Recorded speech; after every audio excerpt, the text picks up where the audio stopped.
As I get older, I begin to think a lot more about moving stuff out of my shop and a lot less about moving more stuff into my shop.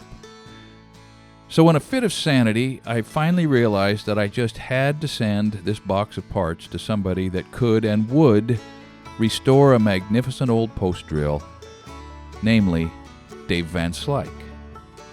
The rest of this story is that this project went from Cy Swan's shop to Ken Jordan's shop to my shop, and now it's being moved to Dave's shop. And this time, something is really going to happen.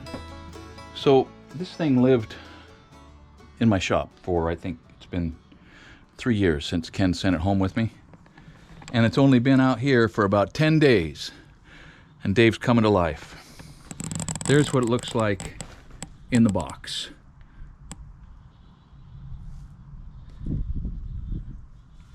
I would have never done this. But I think it's about 90% certain that he's going to get her done. Well, Dave took pity on me, knowing that I had at least a passing interest in how this was going to work, and he let me come out and at least see his first step, which is to unpack the puzzle, spread it out on the dining room table, and begin to set the perimeter pieces just like at Christmas time, right, Dave? Well, and the fact that this is just south of 400 pounds means that you get to help as well, so that's fun. Bingo. You thought you were going to just have the camera, but yeah, no. Dave's a talented guy with a wide skill set that he's acquired over years at different jobs and in different businesses. He terms himself a termite because he spent decades woodworking, including helping Ken Jordan build his green and green masterpiece, also including building a sawmill. So the fact that this drill came through Kenny to me and then to Dave is just a bonus for everybody. I'll just give it a little bit of a tap just for fun. So this is what, I guess you call this pinion gear, right? For driving this bed up and down. It's missing the crank, but I have this crank off of an old cider press. And it's so handsome. It's been broken and repaired so well, but it's going to be the basis of a new casting. And I'm going to have to enlarge the head because that, you can probably see, not going to fit. So we're going to make it fit. I love the shape of those old, this is early hex heads. You see just look at the different design of them than what we have for modern hex now. Oh, yeah. Isn't that cool? Sturdy, tall shoulders. Yeah, and they're just proportioned different. Yeah. Yeah, they're just a real tall, handsome, when they didn't care about extra materials being used. And we got a, oh, I see. That's broken off. That's a catastrophe. Okay. Yeah. That's a big remake. Yep. But that's okay. That can be drilled out, right? That's all of it. Every bit of it. Yeah, right there's a pin. Oh, good. So, in fact, if I'm really clever, I could just probably bore all the way through there to free that up and just knock the thing out. Yeah, just knock it out. It's just have the urine peened out of it there, which is probably factory. So yeah, probably riveted it in there. They probably set it, yeah, the factory that way. Dave loves restoring antique tools and equipment, and he's done a lot of it. And it all looks good when he gets to the end of the project. And he has learned over the last few years that Keith Rucker is an invaluable resource with his YouTube channel. He, in fact, has vintagemachinery.org. In conjunction with Windy Hill Foundry's YouTube channel, Dave just had a goldmine of resource for what he was taking on. He found on the vintagemachinery.org site an article by a man named Peter Seraphan of Boston, who had restored a drill very similar to this one and was very generous with his knowledge. All the knowledge sources that he ferreted out will be explained further in the second video in this little series that's going to follow Dave deep into the weeds of this really daunting undertaking.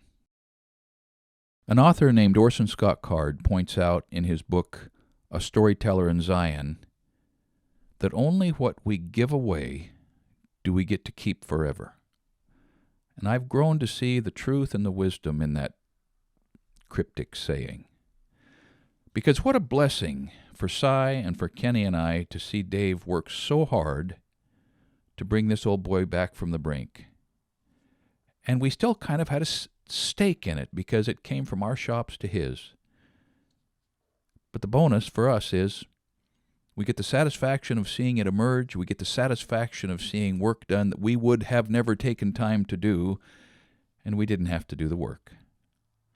So stand by for the next couple of videos that fill in the blanks on this little series, because they're going to be worth watching. I think it's been over a month since I stopped in here and filmed Dave's initial sort of analysis and inventory of the parts of that old drill press. But I've been hearing good things. He's done some casting, he's done some machining. He talked to a man back east who had fully documented a process. So let's walk in, have a look at what's going on. And the bonus point aspect of this is Ken Jordan's here. So he's going to get to kind of keep an eye also on what's been going on with the parts and pieces that came originally to me from him. And I think that's just a beautiful circularity, or I don't know if that's what you would call a circularity, but it sure is appropriate that Kenny gets to keep an eye on this too. You made any headway on this, Dave? A little bit. Show me. Kenny, long time no see, man. How's he doing? You keeping track of what he's doing? He's doing good. He's doing good. Well, I got a pile of parts there. Holy smokes, a little different than when they came to me. Yeah, look at that. Wow. So you're getting close to final assembly? Yeah. Yeah, I'm down to the big primal pieces now. I'll be polishing on those and painting them. And wow. It wouldn't have looked like this if I would have tried it. Man, well, so far, the thing I'm the most proud of is this knob. Is that what you cast? Yeah, that's the one that was the original. Okay, there's original. And there's my cast. Wow. So you've done some casting apparently, because that sure looks good. Well, this is the second time I've cast, so no kidding. if that counts. I've done some You casting. have done some casting. Yeah, I'm real pleased how that came out. So that's aluminum? That is aluminum. Yeah. It has the same look as that old cast iron though. I mean, it certainly passes initial inspection. Yeah. And it works. It does, you know, and for the purposes of this drill, the shafts and everything, this old drill is really tired. Is it? It lived a good life and a hard life, and it worked hard. Okay. And when it started to fail, the guys didn't deal with issues to take care of it, so they let it kind of go into self-destruct mode. Failure added to failure added to failure. Yeah, they scored some shafts with, having wore out bearings. And anyway. Oh yeah, look at that. Look at that right there, galls and stuff. Yeah, and this, I've got some ball bearings coming the next couple days. Those are all gone. And this whole thing, this all makes sense. It'll make sense when I put it all together. But this thread's on here, and that's, that, I guess it'd be let's call it the quill that lifts us up and down. Yeah. Well, this is a locking nut. Or was a locking nut. It's just shiny inside there. You can barely make out some threads, and you can barely make out some threads there. So they let that waller completely out. Long story short is, for as much as I'm going to use this drill, it'll be just fine. Oh yeah, and it's going to be gorgeous. If it was a working drill, I'd have to replace a lot of stuff. Okay. Then we'd have a 1908 drill. So. Yeah, that's right. So all that to say, back to aluminum. Aluminum's going to be fine for this. Yeah. You know, if it was a working machine that we had to count on to make a living, we want that cast iron. Yeah, but it's still hand pressure. I mean, you're not putting a wrench on it, right? All it's doing is bringing pressure down to that bushing and tighten that up, and then this linkage rides on that bearing. So that's all that's doing, is just pinching that. And then all the work's happening on that bushing with this arm here. Okay. Okay. And then so what you do is this just adjusts the eccentric in and out. Is that the part that you had to build? That's the part that we build, yeah. Kenny machined that for me. That's the store-bought there. That went right on. Yep. So that whole thing, this is all... That all came out of your shop? Yeah, this is And new. Kenny's shop? This is new. Wow. To replicate what was lost somewhere along the way. Okay. So this table full of essentially fully restored parts and rebuilt parts and,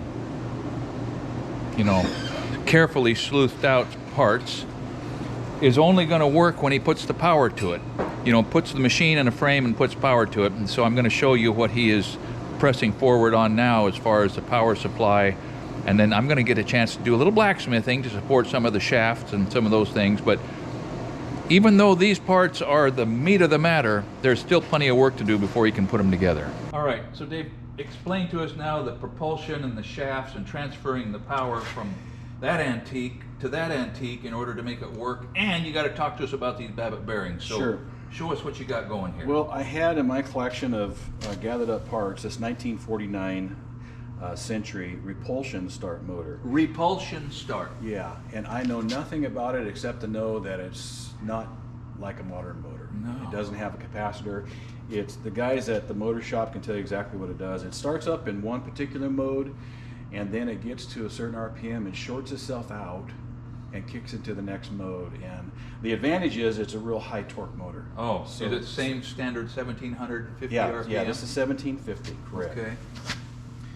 But So- torquey. Yeah, real torque. It got good torque. The downside is, since we're going to be driving this with a flat belt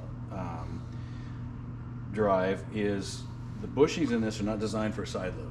Oh, they don't want side pull on that And shaft. I didn't know that till I had the motor guys look it over at Oh, HPS, and they okay. went through and rewired some stuff and said, oh, by the way, those bushings are not designed for that. I said, well, we're going to have to do a jack shaft, and that's what we put together here. So Okay, so jack shaft is a term that you hear in machinery, that it is a secondary shaft. You put power onto another shaft, and that is subordinate, right? It's kind of like a slave cylinder in a brake system or Yeah, sure. something. It's a jack shaft. It's holding the power from the that's putting the power in and then transferring it to the machine. Yes? yeah, so all this motor has to do is provide rotary power to this, and then all the side pull is going to be bearing off of these Babbitt bearings. Babbitt bearings. Okay, this is an old school bearing, and you just recast the I Babbitt cast in these this morning. Yes, I did. Did you get any video of that? I did. Oh, good. Yes, I Okay. did. Yeah, I'm just scraping these up and getting them settled in, and I'm real pleased with that. So this will couple to the motor. The motor will drive this, and then all of the work will happen with these bearings. And for as little as I'm going to use it, they'll outlast me and probably my grandkids. All right, you're going to cut an oil groove in these? Yes, or, that's the next thing I do. Right. Top or bottom or both? I'll probably, since this is such light duty, probably just top. Yeah. Across there. It's a little challenging. McMaster Carr provided me with this shaft, and since I had a lot of things to key on here, I just went with a fully keyed shaft. So Repulsion start induction single phase motor. You don't just go down to Radio Shack and buy one of those, do you? no.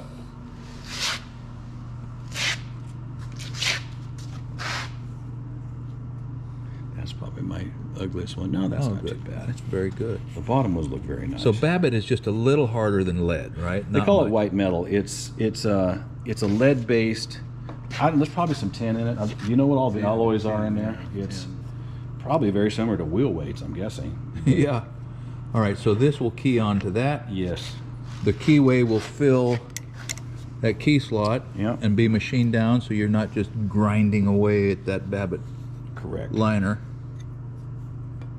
Slick. I utilized a technique I saw Keith Rucker do that I thought was so brilliant. That guy knows his stuff, doesn't he? When he cast his stuff, he makes up these collars. So I did the same thing. Because imitation is, what's the The phrase? sincerest form of flattery. It is. So these went on here. And so what I did is I melted out the Babbitt from some old bearings that I had. Uh-huh. And that created a oversized hole, correct? Mm-hmm. So then I got that number. Actually, I took it in and did it on the lathe. So these fit right in there. With Oh, a they shoulder. center in there, so they say, oh, look at that. It does multiple things. It's self-centering, first of all. It creates a nice tight fit to dam up with your damming material. Sure. So you don't get any spill out. And it just makes everything basically self-aligning. Yeah, It's all done. when you're done, It's a little done. work on the lathe, which is fun work anyway. Sure, sure. Yeah, when it's all said and done, that's... Then you just heat that stuff up. yeah, till so the, actually when I did this pour, it was just like this. And I was all dammed up, and it comes out nearly perfect. you And put the top on there. yep, that was the second pour. The great thing about this is it centers you right in the middle of the shaft or the middle of the bearing where you want to be. Yeah. And it has to fit when it's all said and done. And in fact, it does.